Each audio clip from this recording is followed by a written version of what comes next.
And we're going to give you something which I've been dreaming of for years. In fact, well, say almost 46 years. I was 15 years old, and I was introduced to the music of a group called Level 42, who not only made great instrumental jazz funk at the time, but they were also a really great live band. And that was what made this movement special, I think, and different to the generation before, the Simandis and the Gonzaleses, all those kind of groups we spoke about. The thing about this new generation between 78 and 82, and these groups, whether it was the UK Players or Central Line or Second Image or High Tension, is that they were doing the live thing like all the bands at the time, but there was the DJ culture around it. So it was a kind of double-edged sword, powerful. Dance culture, DJ culture and live music culture all together. And one of those groups was Level 42, of course. I went to see them so many times, so often in fact, that my friends didn't want to go with me anymore, so I literally would go on my own. And I'd have to find the last train back. And significant time. So when Sylvia, my producer, said let's do something special, it was a year ago actually, I said Level 42, and it's taken that long. They're about to go on a big UK tour.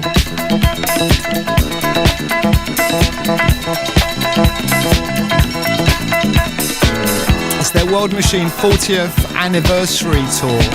So they were tight and ready. They've done a few festivals over the summer,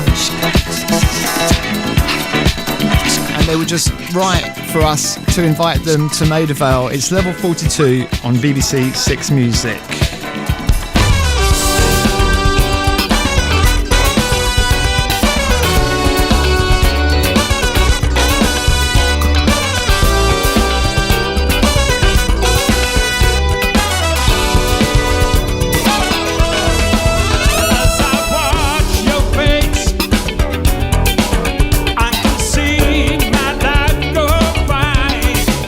You mean everything to me.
can't give no more.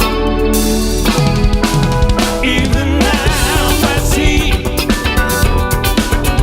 the salt is in your eyes, but it can't go on. You're the pain. You're the pain.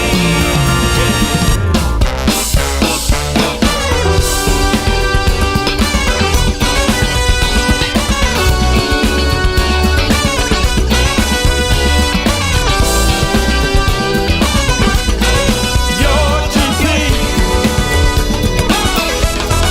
You're GP.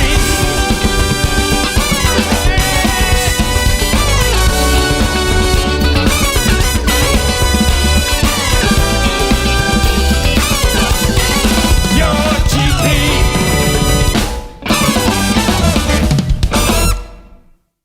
I've had some good moments this year, but being in the studio and having Mike Lindup and Mark King doing a version of Love Games and replacing the chorus with GP. It worked a treat. I hope that's going to stay in your set. You know what? It probably will. That was probably great. will. Mark Yeah. and Mike, brilliant. Thank you so much for well, first of all, being here. Thanks for having us, mate. On the eve of a huge UK tour celebrating 40 years of...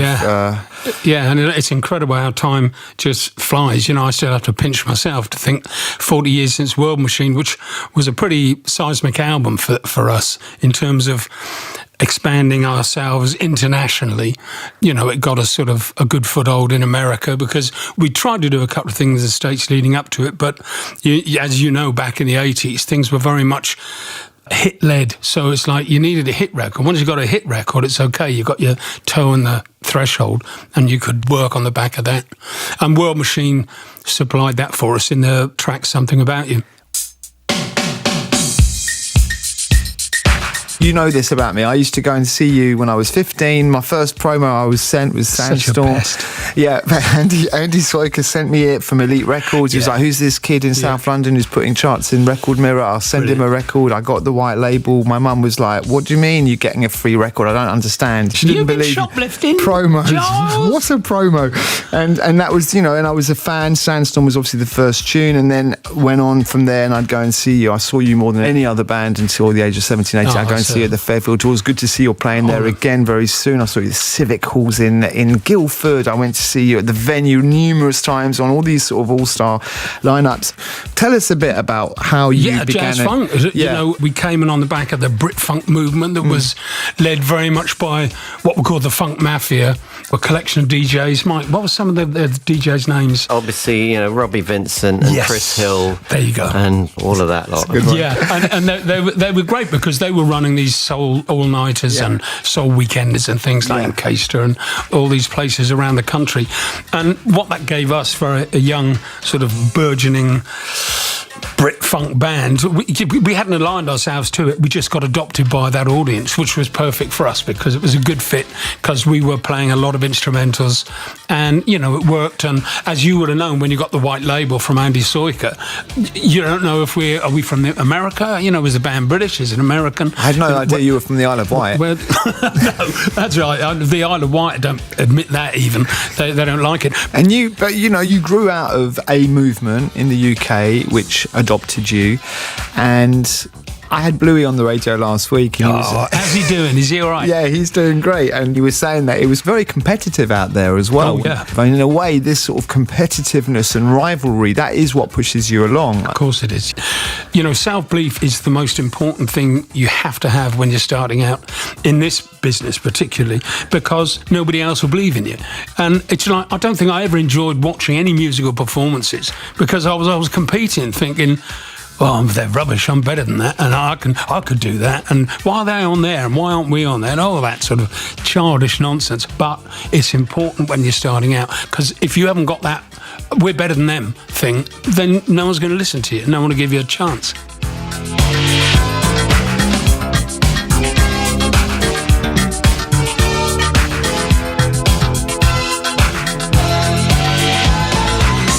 You had found a new audience. You'd basically found America, not a lot of British bands. And we'd gone through a lineup change within the band too, is because at that point when we made that Fait Accompli video, Phil and Boone had left the band a year before or something, Mike, I think it was, wasn't it? And, you know, we were just incredibly lucky to be able to get somebody like Gary Husband to come in, you know, who is one of the great British musicians, and an amazing guitarist called Alan Murphy, who sadly passed 18 months after he joined us. But I can honestly say, hand on heart, I had such a laugh at that period. And I don't know if it was the relief of the fact that the band didn't change its lineup because it was just an overnight thing. There'd been trouble brewing for 2 or 3 years. And, you know, so it was nice not to have that within the situation. You just mentioned Phil and Boone, and I was curious because in a way, is it Phil who wrote the lyrics to a lot of your songs? Well, Phil and Boone, but they pretty much shared those 50-50 duties between them. Yeah, and of course there was sibling rivalry between the two of them. The original riff for Something About You is a keyboard line that Phil had, and Phil had sort of kept playing it, you know, when we were around studios, so like 3 albums before, 2 albums before, 1 album before, and we never got around to using it. And so it was kind of his thing, but we fleshed it out. Perfect example of a collaboration between all the guys that were involved in it. There was Phil, had that original sequence. Wally Badarou did what Wally does, which is expand things on. Mike came up with this amazing, you know, these changes, da da da da da da da.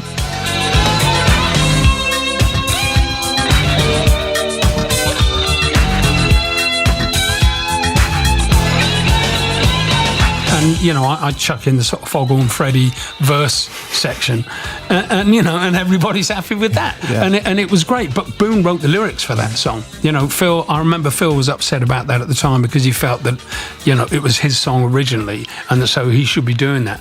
That there is something about you, baby, so right. Don't want to be without you.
Can you just talk to me a little bit about Wally Badarou? Because, you know, I bought a couple of his records in here today. And, of course, the other thing about Wally and yourself, I don't think you, Mike, at the time, but there's this connection with the group M.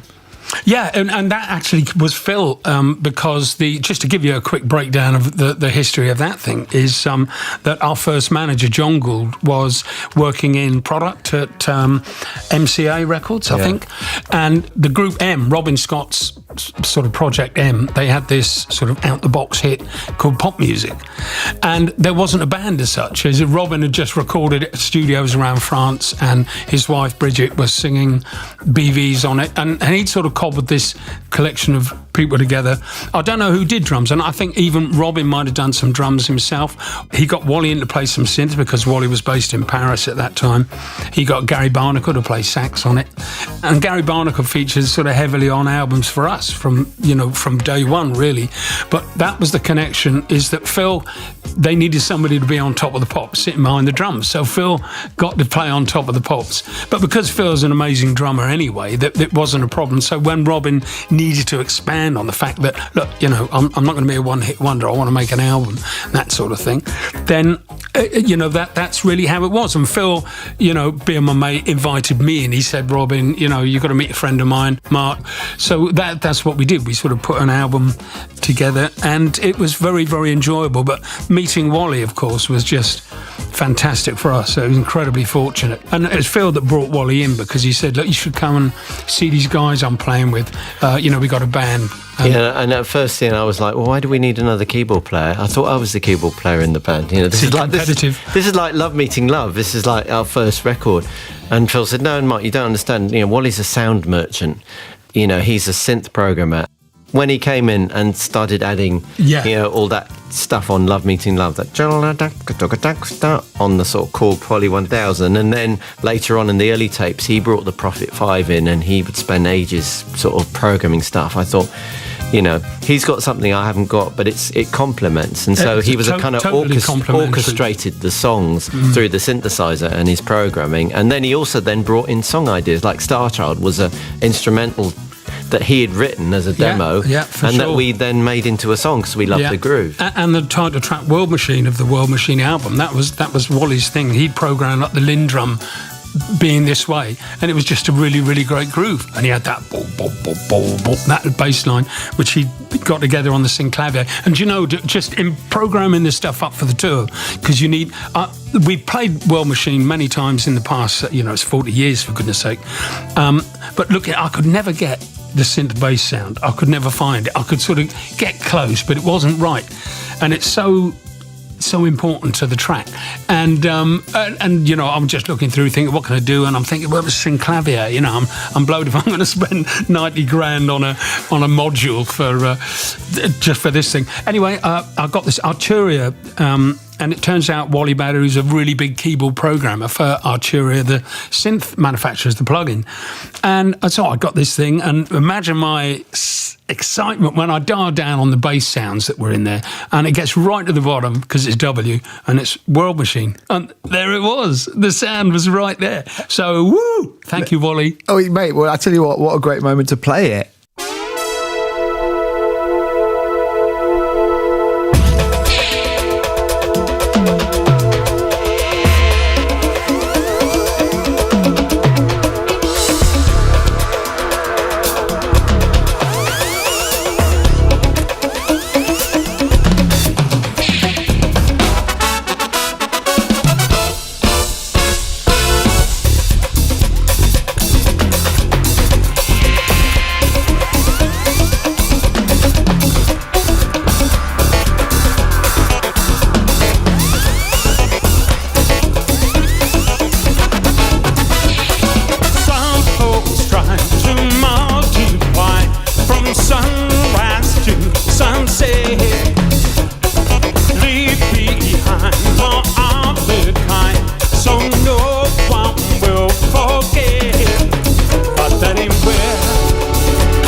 Hi, this is Mike Lindup. And this is Mark King of Level 42. And we're live from Maida Vale Studios for the BBC.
This is BBC Radio 6 Music. I'm Gilles Peterson. What an absolute magic moment we've had this afternoon listening to Level 42.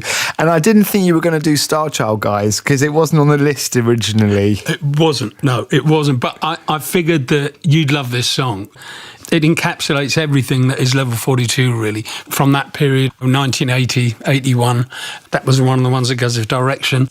There's a few people that I know that I follow who are bigger fans of Level 42 than I am. I can't believe that actually happens. Look, there's just a few records here that I bought with me. Mr. Peterson. There's Paul Waller, who I think was probably responsible for some fan club action. Paul's been a wonderful supporter of the band and a real sort of audiophile. He told me the story of Strategy. So the early tapes, this is for the heads who are listening right now, who would have got an album around, well, there was Level 42, the first album, and then there was the early tapes, which was the early music, which was originally called Strategy. And apparently 6 white labels of this record were ever pressed up by Andy Soiker at Elite. Yeah, it was a strange thing, Giles, because we signed to Elite Records for 6 months. You know, who signs anything for 6 months? It normally takes that long to argue the points, and then it's expired already, you're free. And in the meantime, the band had been becoming successful. Andy Soiker was a really good supporter of us, and he gave us our first break. But we'd been into a studio. We were recording, I think, 10 a.m. until 5 p.m. every day. And then we go out and play football on the green and then come in the next morning. And we were laying down, an album's worth of material that was largely just riff-based stuff because we hadn't developed the songwriting so much then. So it was just instrumentals, But, in the meantime, of course, we were gigging 4 or 5 nights a week up and down the motorways, in the van, which was wonderful because it was making us better as musicians. Polydor Records had seen that there was this tickle going on, and they came in and said, look, we'll give you $5,000 if you sign to us. So we signed to them. And then Andy played sort of hardball with letting them have because we said we've already got an album in the can, and he hung on to it. He didn't. So Polydor just went, well, go and make another one. And us being sort of young and didn't know, I thought, okay. So we went in and wrote another one, and that's what sort of spawned Love Games and Starchild and all these things. And it had taken when you hear the two, there's a definite sort of development already that was happening there.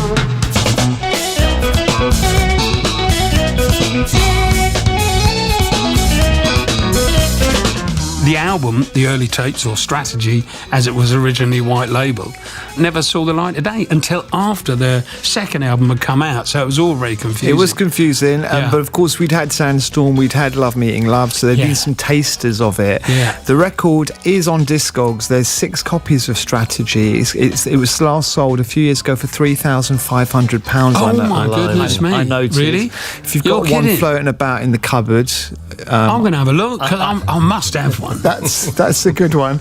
And I did a band as well called Strata based on Strategy. So there was a little reference. It was great too, Giles. Because you did invite me to come and play on. So unfortunately, I wasn't very well at the time, and I just couldn't do it. Let's go back to the early tapes because you've done a version of one of the tracks on that album. You've done Mr. Pink. Oh yeah. Yes. And who's Mr. Pink? What is Mr. Pink? Go on, Mike. You say. No, I'm not going to answer that one. No, you came up with that. Well, it was. There were 3 names. It was going to be called Dr. Sphincter Funk. Yes. And it was all very childishly sort of mucky schoolboy stuff, like Sphincter Funk. And then it was. And I think we got told off for being childish. So it just ended up being cool. It was like, what are you going to do? You're going to sing the Pink or pop the Brown? And it was all this, anyways, it ended up being called Mr. Pink, which I think Quentin Tarantino obviously nicked it from us when he came up with Reservoir Dogs and stole the whole thing, didn't he? Oh, Quentin, what are you like?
Level 42, we are in session from Maida Vale. It's 2025. You're about to embark on a big tour around the UK. Is that normal for you to go and do at least 20 shows? I mean, it's like we're doing 32 in the UK. In the UK, that many? Yeah, and then we're straight out on the back of that. And I think we've got 10 shows in Holland, 8 or 9 shows in Scandinavia. And then we're back into the UK to stick the last 4 in. We play an awful lot of festivals for the summer, and that's been fantastic for picking up new audiences, because you see all these young faces out there. Yeah. You know, our demographic, of our age group are our age. But it's amazing because they've been incredibly supportive all these years, and they still come and see us, in their hordes, and I love that. But you see all these younger faces in the audience too, because they saw us at a festival, wherever, and they just thought, their dad or their uncle dragged them along or something like that. And you've also got sort of a whole new wave of younger generation musicians who are your fans. So we're from Thundercat to Lewis Cole to Genevieve Artadi. So there's a whole wave of It's amazing. Thundercat is just immense and stuff, and I'm such a fan of his, And he said, Mark, is that right? You went to see Lenny White in 1976? And I said, yeah, I did, Justin, and he said, that was incredible. He said, because I'm seeing Lenny in a couple of days' time. And it was just all this sort of just lovely cross-pollination across the generations. That's the thing. Yeah, and not a lot of people were produced by Verdine White either. I mean, that's true. Yeah, that was a high point, Mike. That was a fantastic experience because, first of all, I remember John Gould, our first manager, saying Verdine and Larry Dunn want to produce you, but they'd like to have a meeting.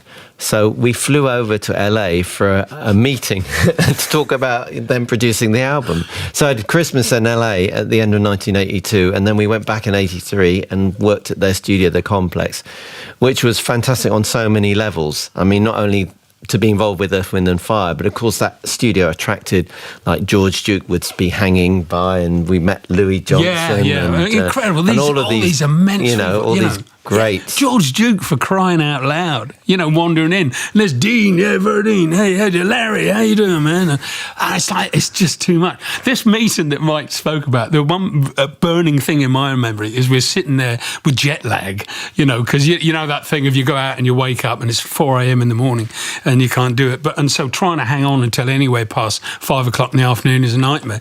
But we went to meet Larry and Verdine, and Larry's sitting opposite us, and I'm just looking like I've been dragged through a hedge.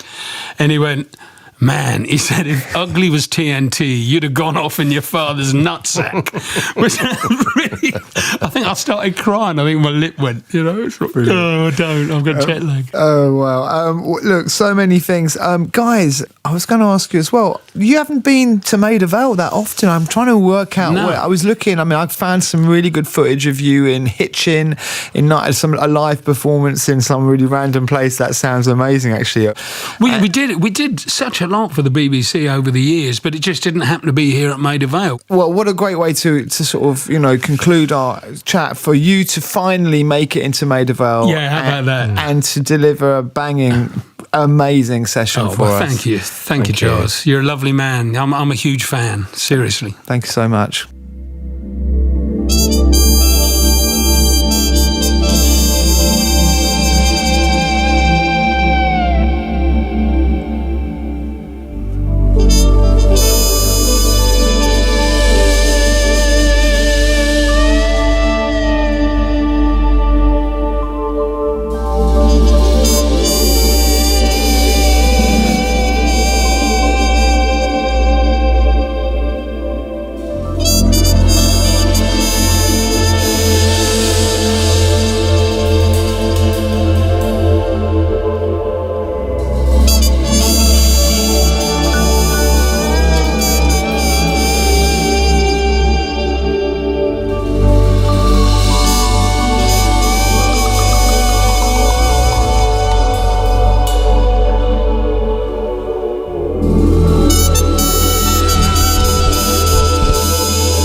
moment.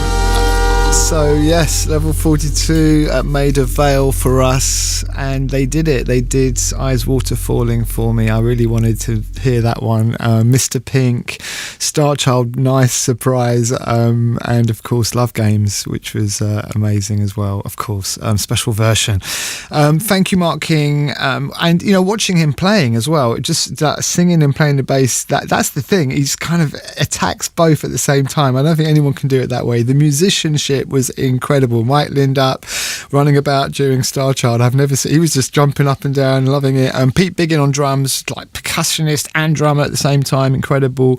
Nathan King, never met him, but brother of Mark, on guitars, and what a great horn section. Sean Skip Freeman sax, Dan Carpenter trumpet, Nicole Thompson on trombone, all doing a bit of BV as well. Their crew, Mark Clements, Neil Allen and Chem Ozen, and our crew, Gilles Chohan and Ian Painter, the legend, down at Maida Vale. They've released 11 albums, level 42, and they keep going. They've got this massive tour.